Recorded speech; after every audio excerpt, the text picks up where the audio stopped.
Okay, here we are. Good morning. I think we are live. Happy Tuesday. It is just after 10 in the morning. Please, if you're watching this and if you can see and hear this, well, actually, please tell me if you can hear me. 2 weeks ago, I sat blubbering and chatting here for about 20 minutes before someone DM'd me to let me know that they couldn't actually hear a word I was saying. So the wee thing on my mic is going up and down, which is very much indicating that you can hear me, but it would make me feel so much better if someone could pop on here and just tell me if you can hear me. And if you are watching this live, please give me a hashtag live. If you're watching this on the replay, please give me a hashtag replay.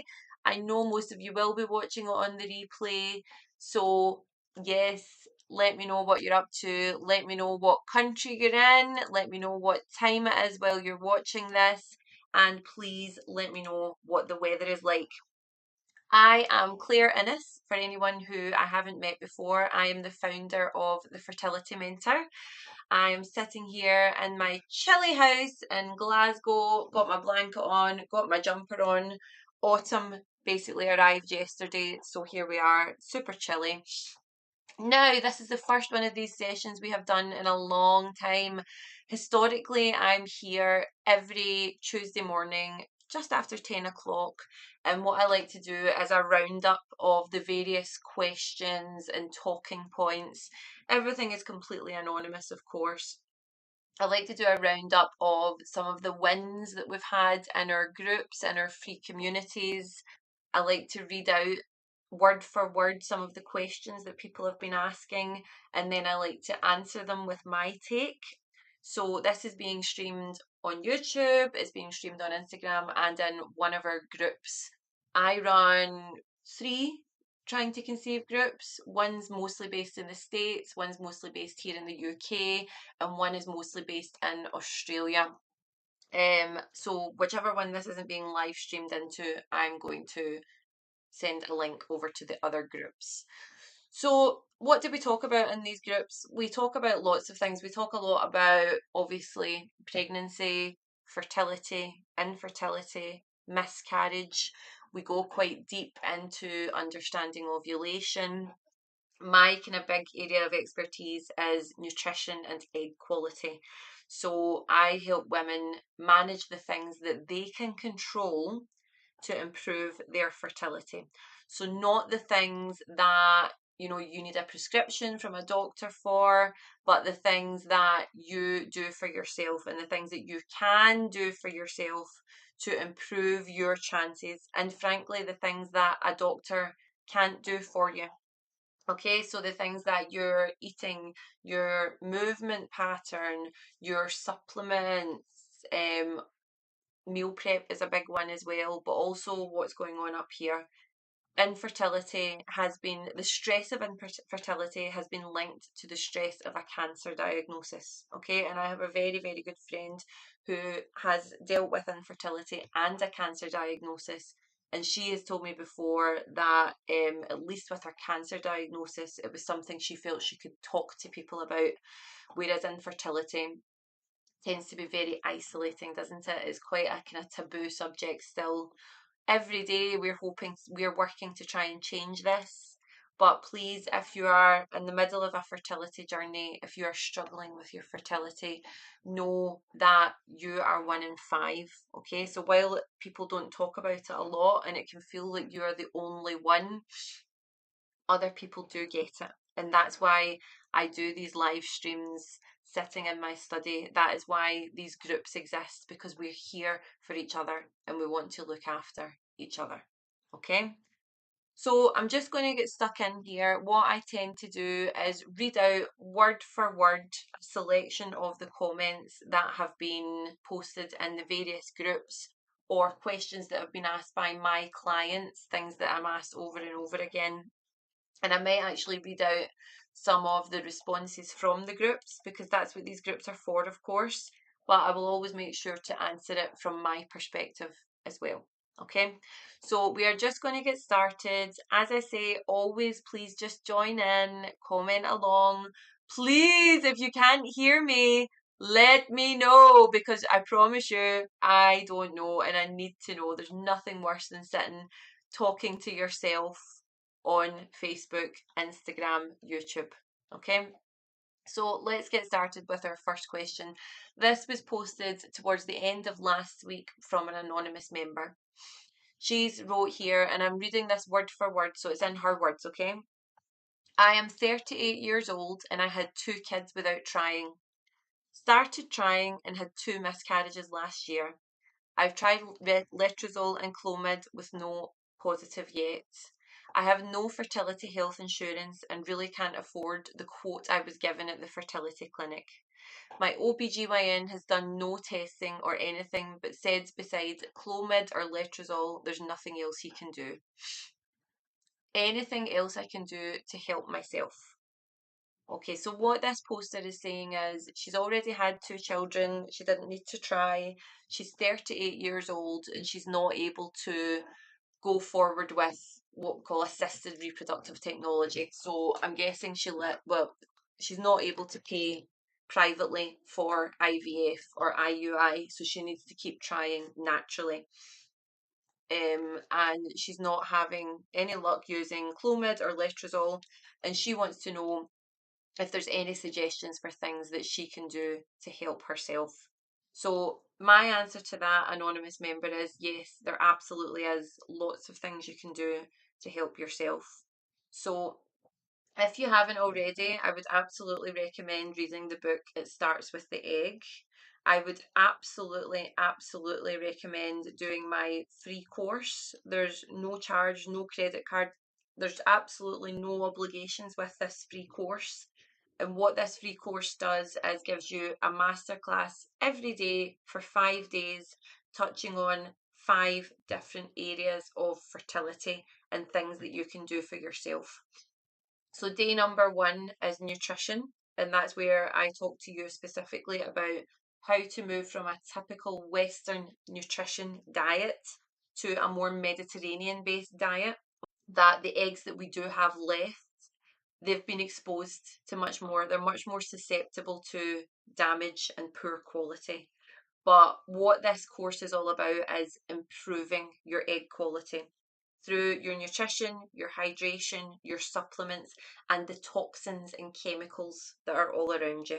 Okay, so another thing I would suggest for you is to look at how you're preparing your food, how you're storing your food. For example, if you're cooking on non-stick pans and pots, these can and typically do contain harmful chemicals, which are bad news for egg quality and bad news for keeping your hormones in nice homeostasis. If you're storing food and heating it up in the dish, make sure you're using dishes that are BPA safe. They are not, full of toxins. Ideally, what you really want is glass dishes, especially if you're heating them up in it. Also look through your cosmetics and remove anything that's got kind of perfume in it or potentially phthalates.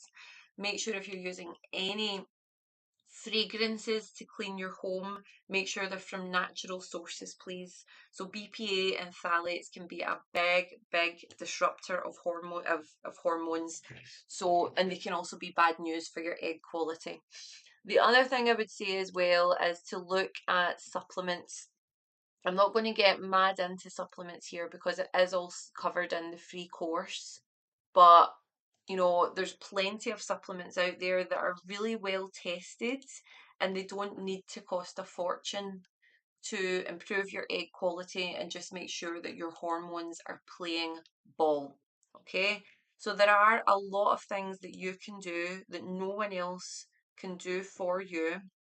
And the first thing I would say as well is really track your cycle. Okay, so make sure that you know how long your cycle is. Make sure you know if you're ovulating, and if you're ovulating, make sure you know when that is happening, and if it's roughly in the middle of your cycle, to give you enough time to build up that estrogen, and then enough time if you do implant to actually have a successful pregnancy. So there's loads of things loads of things that you can do yourself. The way that I recommend to track your cycle is by using BBT. So that's your basal body temperature. And the reason I recommend that is, well, there's lots of reasons actually, but it's the most accessible. So you don't need to spend two, three, £400 on a Myra or the other kind of kits. You buy a ovulation thermometer and you track your temperature every day and you look for an elevation. And if that stays elevated for roughly 3 days, that's an indication that you actually have ovulated. What that's going to tell you is your fertile window. So when you should be making hay while the sun shines, it's going to tell you if and when you have ovulated. And that information, in my opinion, is absolutely, absolutely worth its weight in gold. So lots and lots and lots of things that you can do. As I've said, this course is completely free and it is made up of the questions that I am asked most and very practical tips. So I give away recipe packs, worksheets, the lot. And you can find this course online on my website. So it's the fertility, put my teeth in, thefertilitymentor.org.uk/NutriBloom. And NutriBloom is spelled NutriBloom. And there, as I say, there's no, kind of free trial period or anything like that. It is completely free. Completely free. You won't be asked to put in any payment details at all in the slightest. Okay. So let's move on to our next question, which was also anonymous.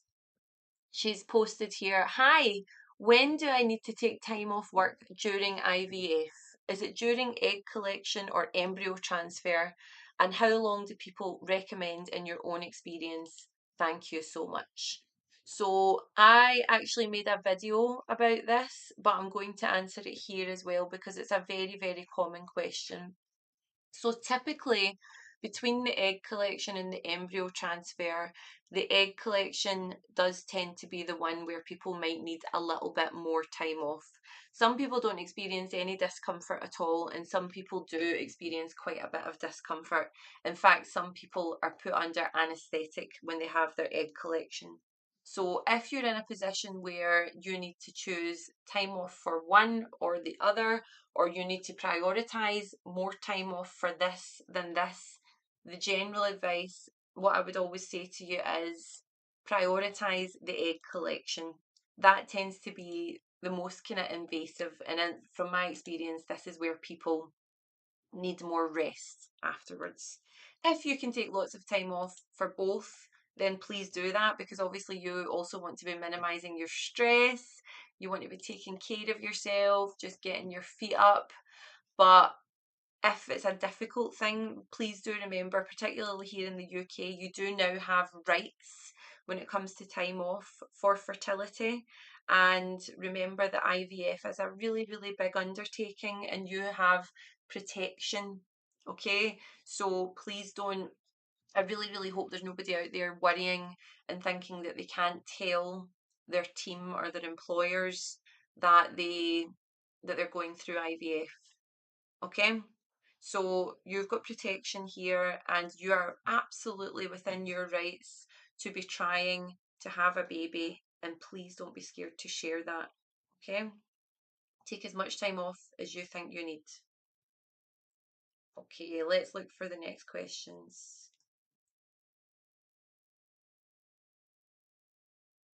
So, how long after trigger shot did you have a successful IUI? Hi ladies, I was instructed to trigger tonight at 7 p.m.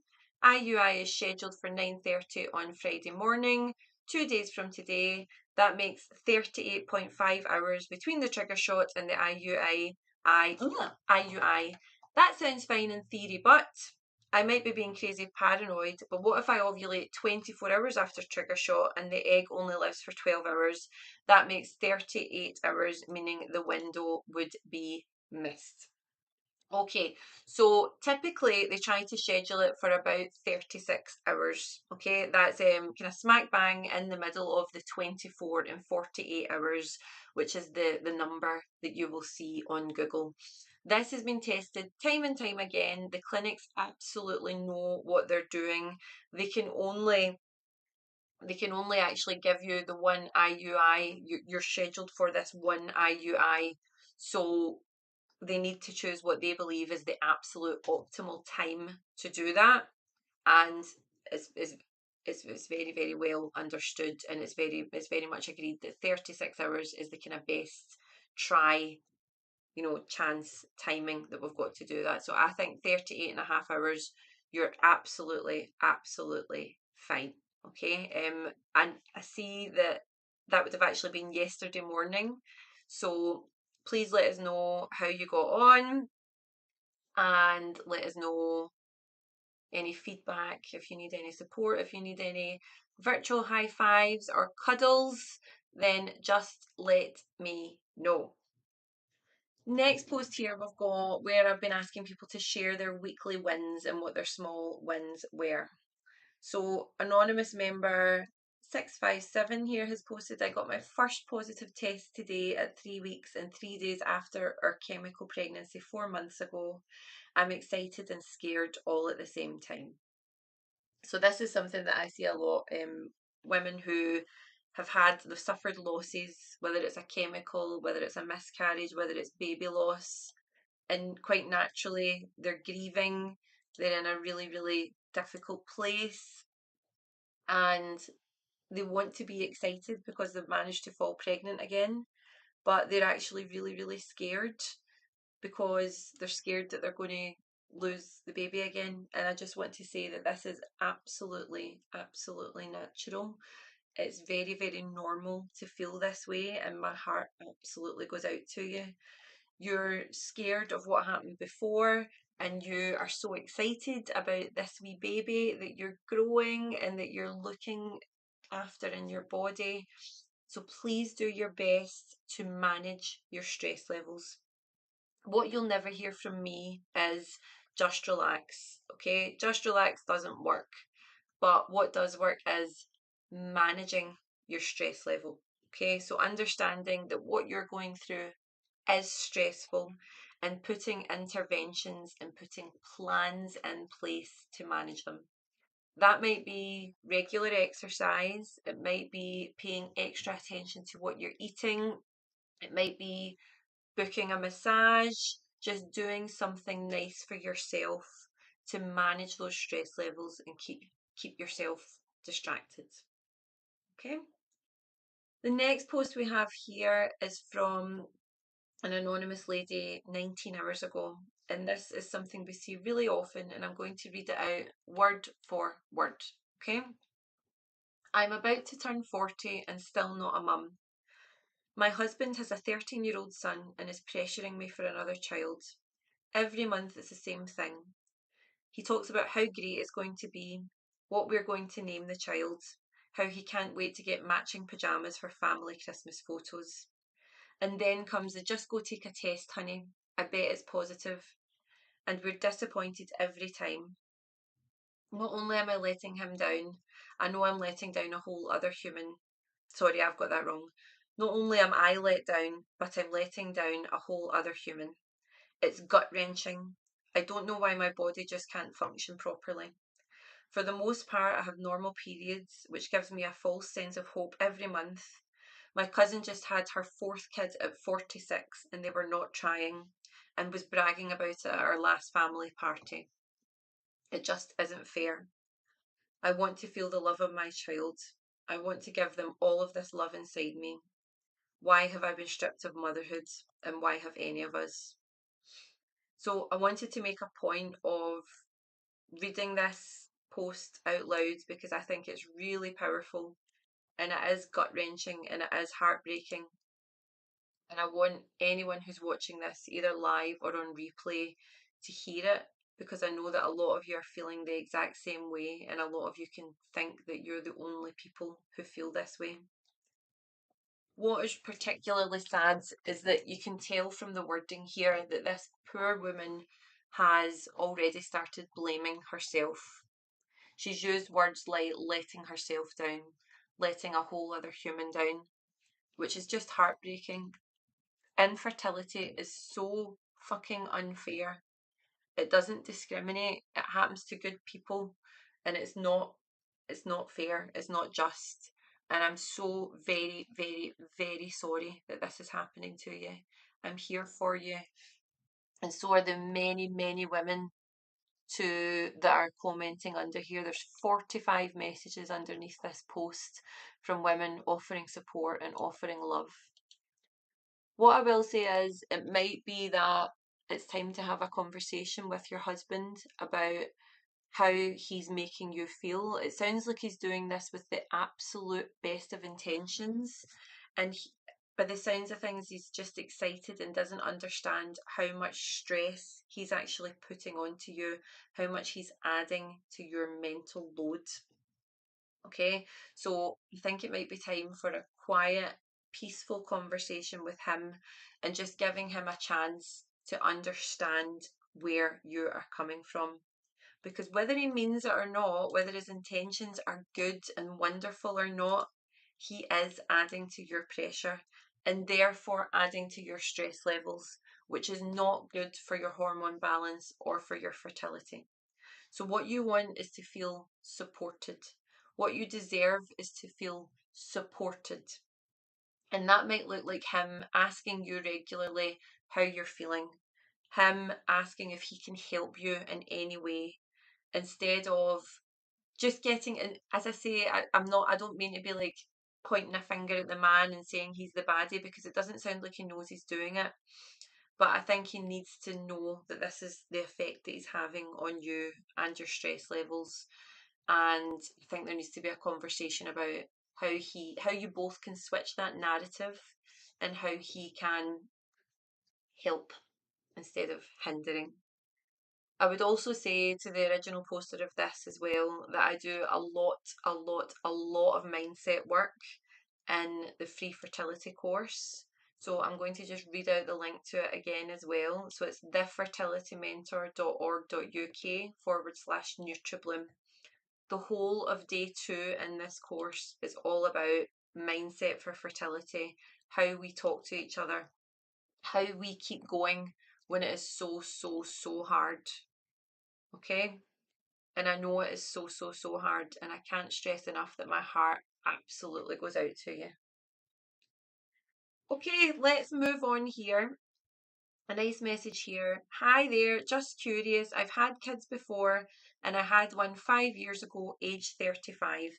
Does this make it more likely that I'll conceive at 40, or maybe it doesn't work like that?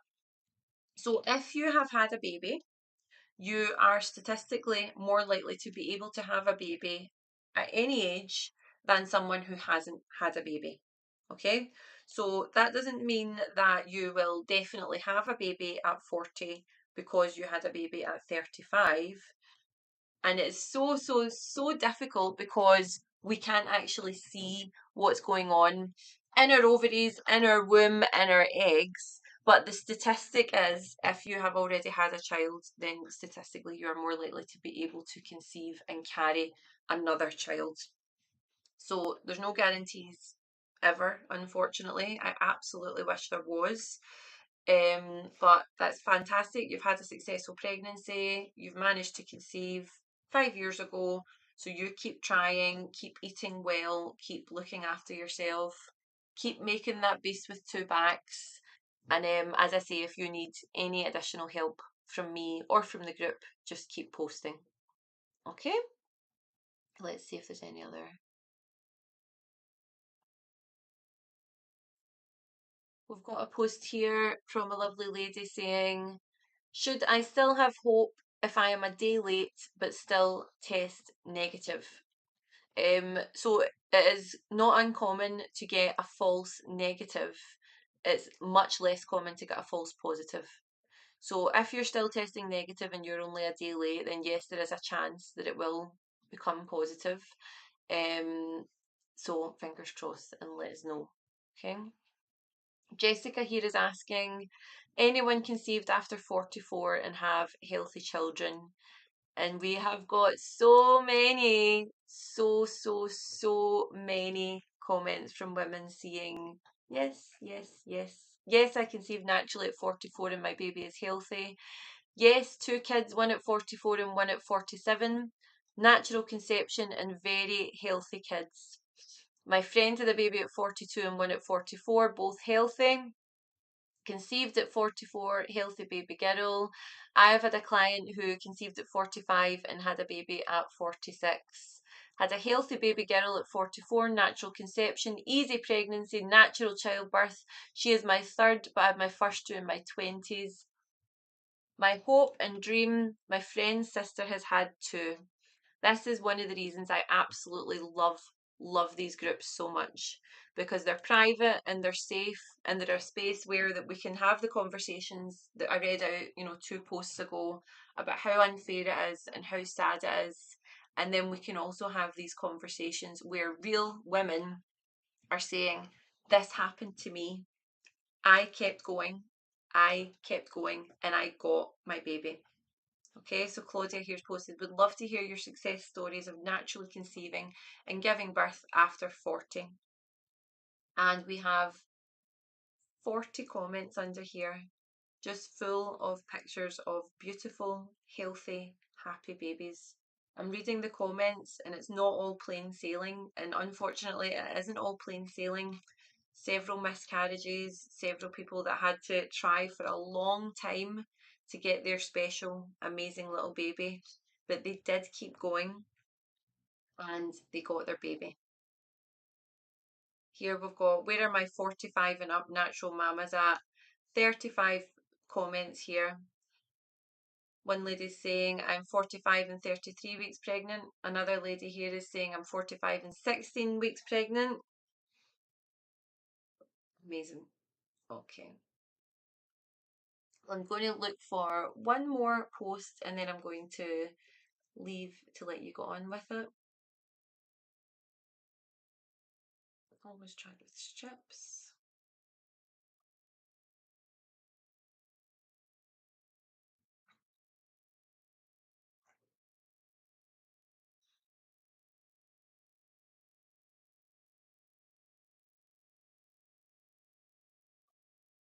Sorry about this, everyone. I'm just looking for the next group's questions.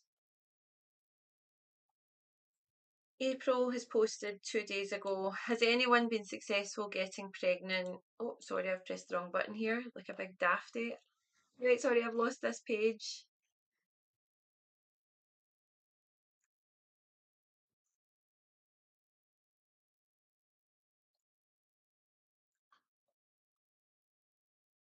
Sorry.